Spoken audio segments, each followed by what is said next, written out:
Fluida. Assalamualaikum warahmatullahi wabarakatuh. Kami dari kelompok kita dari kelas 11A. Kali ini kami akan mempresentasikan tentang hasil praktikum kami pada minggu kemarin. Sebelum kami mempresentasikan hasil praktikum kami, sebelumnya izinkan kami untuk memperkenalkan nama anggota dari masing-masing kelompok dari kelompok kami. Yang pertama ada Didi Julianita. saya Udah Calon Giovanni, saya Disken Julia, Saya Salsabila Masyadira. saya Salsabila Rahmawati, Saya Nasya Aziza. saya Melianina. Oke, jadi di sini ada hukum Archimedes. Jadi hukum Archimedes itu jika sebuah benda ditimbang dalam air, berat benda tersebut akan tampak lebih ringan dibandingkan dengan ketika ditimbang di udara. Hal ini tuh terjadi karena adanya gaya apung yang bekerja pada benda tersebut. Ketika benda berada di dalam air, fluida atau air itu mendorong benda ke atas. Gaya apung ini mengurangi efek berat gravitasi pada benda. Akibatnya, berat benda yang diukur dalam air menjadi lebih kecil daripada berat sebenarnya di udara. Selanjutnya itu ada bunyi hukum Archimedes, yaitu setiap benda yang dicelupkan ke dalam zat cair, sebagian atau seluruhnya akan mendapat gaya ke atas atau gaya apung yang besarnya sama dengan berat zat cair yang dipindahkan. Lalu yang selanjutnya itu ada percobaan pertama, yaitu menentukan gaya apung benda pada zat cair. Nah, di sini tuh ada alat dan bahan. Yang pertama itu ada timbangan pegas, ada neraca pegas, ada gelas beker 100 ml, 1000 ml, ada beban 25 gram, yaitu sebanyak 5 buah. Terus juga ada beban 50 gram sebanyak 2 buah. Terus juga ada beban lainnya sebanyak 3 buah, ada nampan dan air. Nah, lanjut kita masuk ke langkah-langkah. Yang pertama itu ada timbang beban massa yang digunakan di udara, mencatat hasil yang didapatkan beratnya di udara itu atau F1. Terus yang kedua itu timbang beban massa yang digunakan di dalam air dan catat hasil yang telah didapatkan. Terus yang ketiga itu ada masukkan air ke dalam wadah hingga penuh dan taruh di atas nampan. Lalu jatuhkan beban dari ketinggian ke dalam wadah. Lalu yang selanjutnya itu pindahkan dan timbang berat air yang tumpah menggunakan timbangan digital, lalu catat hasil yang didapatkan. Terus yang kedua itu ada masukkan air ke dalam gelas ukur sebanyak 230 ml. Terus yang terakhir ada masukkan beban ke dalam wadah tersebut dan lihat catat volume yang terjadi. Lalu selanjutnya, terkait dengan data hasil percobaan menentukan gaya apung benda dalam zat cair itu yang pertama ada berat benda di udara atau F1, lalu yang kedua adalah berat benda di air atau F2, lalu yang ketiga adalah selisih dari berat benda di udara dan juga berat benda di air atau F1 dikurangi F2, lalu yang keempat adalah berat air yang tumpah, yang kelima adalah volume beban, dan yang terakhir adalah volume air yang tumpah. Nah, selanjutnya untuk contoh, kami ambil dari benda yang ke-1, di mana pada saat kami hitung berat benda di udara itu sebesar 0,4 Newton. Lalu pada saat kami timbang berat benda di air itu sebesar 0,2 Newton. Lalu untuk selisih berat benda di udara dan juga berat benda di air itu kami dapatkan sebesar 0,2 Newton dari 0,4 dikurangi 0,2. Lalu yang keempat adalah berat air yang tumpah. Kami dapatkan sebesar 0,165 Newton. Kelima adalah volume beban, yaitu sebesar 2 dikali 10 pangkat 5, dimana ini kami dapatkan dari selisih volume air yang ada di dalam gelas sebelum benda dimasukkan dan juga sesudah benda dimasukkan. Lalu yang terakhir adalah volume air yang tumpah, yaitu sebesar 16. Hasil dari ketika kita memasukkan beban ke dalam suatu wadah, lalu kita lihat kenaikan volumenya, maka didapatkan bahwa hasil dari kenaikan volume tersebut yakni sebesar 2 kali 10 pangkat min 5 dalam bentuk meter kubik. Lalu selanjutnya untuk volume air tumpah yakni didapatkan dari konversi dari berat air yang tumpah, sehingga dari Newton kita konversi ke meter kubik, sehingga hasilnya akan menjadi 16,5 kali 10 pangkat min 6 Newton. Lalu selanjutnya adalah gaya apung atau FA. Nah, gaya apung itu sama dengan berat benda di udara dikurangi dengan berat benda di dalam air. Nah, persamaan dari hukum Archimedesnya sendiri yakni adalah FA sama dengan F1 dikurangi dengan F2. Nah, di mana FA sendiri ini adalah gaya apung yang dimana memiliki besaran Newton, sedangkan F1 itu adalah berat benda ketika berada di udara yang memiliki besaran Newton juga, dan F2-nya itu merupakan berat benda di dalam air yang memiliki besaran Newton. Nah, sehingga kita dapat menyimpulkan bahwa gaya apung itu adalah gaya ke atas yang bekerja pada setiap benda yang tercelup, baik sebagian ataupun seluruhnya ke dalam fluida.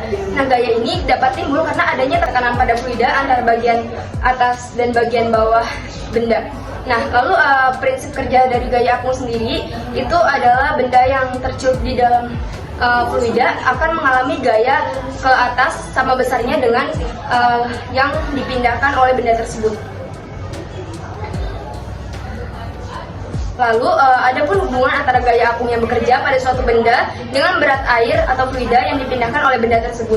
Nah, jadi hubungannya ini adalah bahwa gaya apung yang bekerja pada suatu benda yang tercelup, sebagian ataupun seluruhnya dalam fluida, sama dengan berat fluida yang dipindahkan oleh benda tersebut. Berat dari fluida yang dipindahkan ini akan menentukan besar gaya apung yang dialami oleh benda tersebut. Selanjutnya itu ada rumus gaya apung atau FA. Gaya apung sama dengan berat fluida yang dipindahkan tumpah. Berat bisa dihitung dengan mengalihkan massa atau M dengan gravitasi atau G. Jadi persamaan itu ada gaya apung sama dengan rho fluida dikali gravitasi dikali volume benda tercelup dengan satuan gaya apung yaitu Newton. Terus rho fluida itu ada kilogram per meter kubik atau gram per sentimeter kubik. Terus gravitasi dengan satuannya meter per second kuadrat, dan volume benda tercelupnya dengan satuan meter kubik. Selanjutnya itu ada hasil perhitungan gaya apung. Yang benda pertama itu FA-nya sama dengan 1000 kg per meter kubik dikali 10 meter per second kuadrat dikali 2 kali 10 min 5 meter kubik sama dengan 0,2 Newton. Selanjutnya percobaan kedua, yaitu membuktikan benda terapung, melayang, dan tenggelam. Nah, sekarang ada alat dan bahan. Nah, yang pertama itu ada gelas liker 3 buah, sendok, telur ayam, air, garam, dan minyak. Nah, ada langkah-langkah. Yang pertama, siapkan seluruh alat dan bahan yang diperlukan. Nah, yang kedua, isi 3 gelas beker dengan air hingga 3/4 bagian, dan 1 gelas diisi dengan minyak. Yang ketiga, pada gelas pertama air tidak ditambahkan apa-apa atau kayak air tawar. Nah, yang keempat, pada gelas kedua kita masukkan 6 sendok makan garam dan aduk hingga tercampur. Yang kelima, pada gelas ketiga masukkan 6 sendok makan garam dan aduk hingga tercampur dan tuang minyak ke dalam larutan. Yang keenam, masukkan telur ke masing-masing gelas dan amati kondisi telur di dalam gelas tersebut. Selanjutnya di sini ada tabel pengamatan percobaan kedua. Yang pertama itu dalam keadaan air tawar, keadaan telurnya adalah tenggelam. Yang kedua, air plus garam, itu keadaan telur ayamnya akan mengapung. Yang ketiga, air plus garam plus minyak, keadaan telurnya akan melayang. Dan yang terakhir itu dengan minyak saja akan mengalami keadaan tenggelam. Selanjutnya ada hasil perhitungan menurut teori dengan rho air atau fluida itu sebesar 1000 kg per meter kubik atau 1 gram per centimeter kubik. Lalu ada rho minyak 800 kg per meter kubik atau 0,8 gram per meter kubik. Selanjutnya ada massa air yang kita gunakan sebesar 175 gram atau 175 ml dengan massa garam sebanyak 6 sendok yaitu 35,55 gram. Selanjutnya kita menghitung massa jenis air garam dengan rumus massa total dibagi volume yaitu 210,55 dibagi 175 didapatkan hasil 1,2 gram per centimeter kubik. Selanjutnya ada rho benda atau benda yang kita pakai adalah telur. Rho telurnya itu massa telur dibagi volume telur dengan 52,9 gram dibagi 45 mili didapatkan hasil 1,175 gram per centimeter kubik.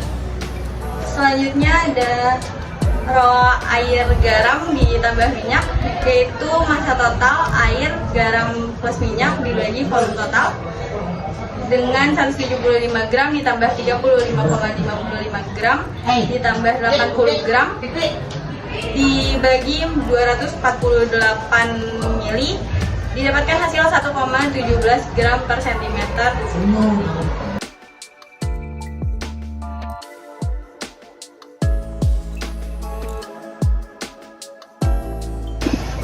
Selanjutnya ada penerapan hukum Archimedes di kehidupan sehari-hari. Yang pertama itu prinsip kerja kapal laut, yang kedua prinsip kerja kapal selam, dan yang terakhir itu ada batu yang dilempar ke dalam air.